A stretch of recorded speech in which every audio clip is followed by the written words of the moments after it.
This week we're talking Beyond Collaboration Overload, which is a new book by Rob Cross. It's out with Harvard Business Review Press. And what's interesting about it is it's not about hybrid and it's not about remote first, and yet it cuts right into the heart of all of the issues at the centre of what Microsoft calls the hybrid paradox, which is that we want to spend more time working from home, but we also want to collaborate more in person, and we're not sure how to make the best of that, especially when we're totally overwhelmed by the volume of incoming communication. Now, Rob's research is based on 10 years of studying what high performers do when they collaborate versus the rest of us to really understand some themes. And there are tons of takeaways, but I'm going to highlight 4 for you today to think about. The first one is that in order to collaborate well, we must cut back on all of our communications and claw back time. Hear what Rob has to say about that.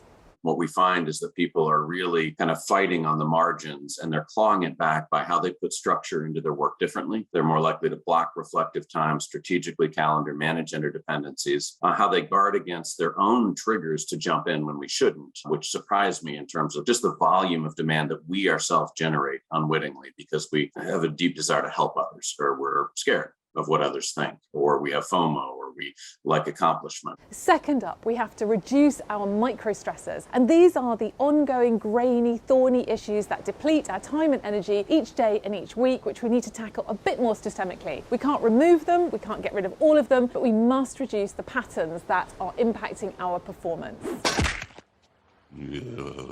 That's led to really good conversations in this house about managing the school run better, about dealing with a time-consuming client, and some other issues which have been grinding us down in a way they needn't. A lot of the efforts on well-being right now are around gratitude, mindfulness, meditation, yoga, and these are all super things, right? I wouldn't argue against them at all, but at their heart, they only allow you to better persist in the system you built, or you're allowing to happen around you. And we're finding that the happier people, they're more proactive in shaping and removing the negatives, or ameliorating them in some ways. Rob's research is really clear that you need to collaborate and network at the start of projects when you're building and testing ideas and building allies. That's when it really matters. When we looked at performance as the outcome, what we found is that they were doing things in networks that enabled them to get much greater impact and scale in their work. So just one idea is that they were spending about 20 to 25% more time exploring possibilities with others in different functions, different geographies. How could we work together? It wasn't a form of networking that's conventional, right? Like I need a job,